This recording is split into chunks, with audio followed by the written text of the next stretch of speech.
అండి మీ money kitchen ఛానల్కి స్వాగతం అండి. ఈరోజు మనం స్వీట్ కార్న్ గారెలు వేసుకుందామండి. చాలా బాగుంటాయి. 4 పొత్తులు తీసుకున్నాం. స్వీట్ కార్న్ పొత్తులు 4 పొత్తులు ఇందులో అండి ఒలిసి పక్కన పెట్టుకున్నాం. ఇంట్లో కావాల్సిన పదార్థాలు చూపిస్తాను మీకు.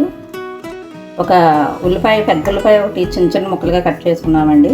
కొంచెం కరివేపాకు, కొంచెం కొత్తిమీర, అలాగే ఒక ఎల్లుల్లిపాయ, 1 స్పూన్ జీలకర్ర, 2 స్పూన్లు ధనియాలు, 3 ఎండుమిరపకాయలు, 3 పచ్చిమిరపకాయలు, కొంచెం అల్లం.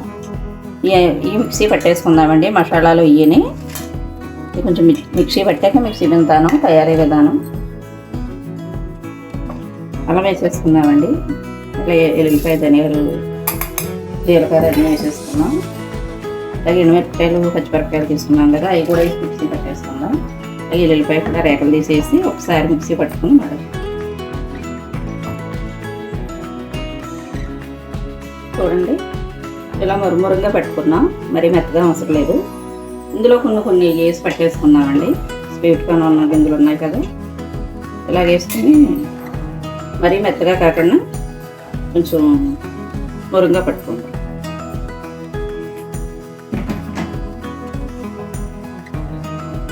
చూడండి ఇలా పట్టేసుకుందాం. మరీ మెత్తగా అవసరం లేదు కదా, ఇలా పెట్టేసుకుందాం.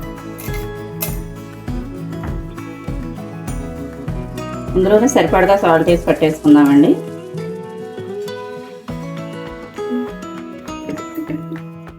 కొంచెం బియ్యం పిండి వేసుకుందామండి. కొంచెం ఒక 2 స్పూన్లు ఏమో ఇది శనగపిండి వేసుకుందాం. కలిపేసుకుందాం.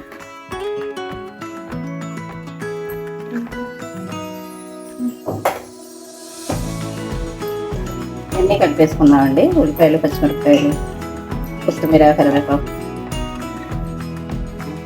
సరిపడగా వేసుకోండి. కొంచెం గట్టిగా అయ్యేలాగా, కొలతలు ఏమీ లేవు.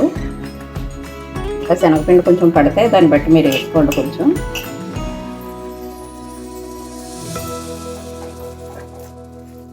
చూడండి ఇలా ముద్ద అయితే కలుపుకున్నాం కదా. ఇప్పుడు వాళ్ళు వేసుకుందాం. మూకు పెట్టి మూకు పోసుకుందాం.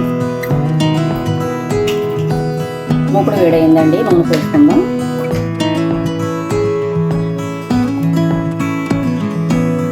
చూడండి కొంచెం పిండి చేసుకుని గారెలు ఇలా వేసేసుకుందాం.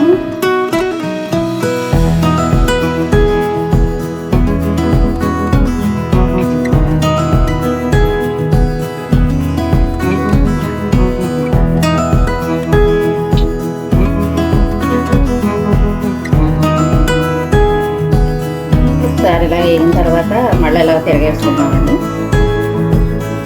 ఇలా తిరగేసేసుకుందాం అంతే.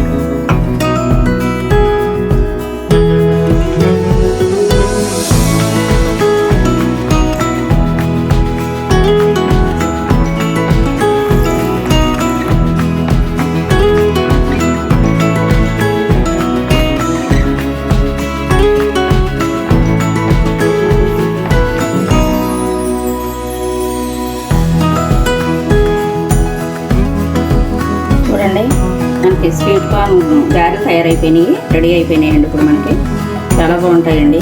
పుల్లగా ఇలా చేసుకోండి. చాలా టేస్ట్ అయితే చాలా బాగుంటాయి. మీరు చేసుకుని ఈ వంట మీకు నచ్చితే లైక్ చేయండి, షేర్ చేయండి, సబ్స్క్రైబ్ చేసుకోండి, కామెంట్లో చెప్పండి.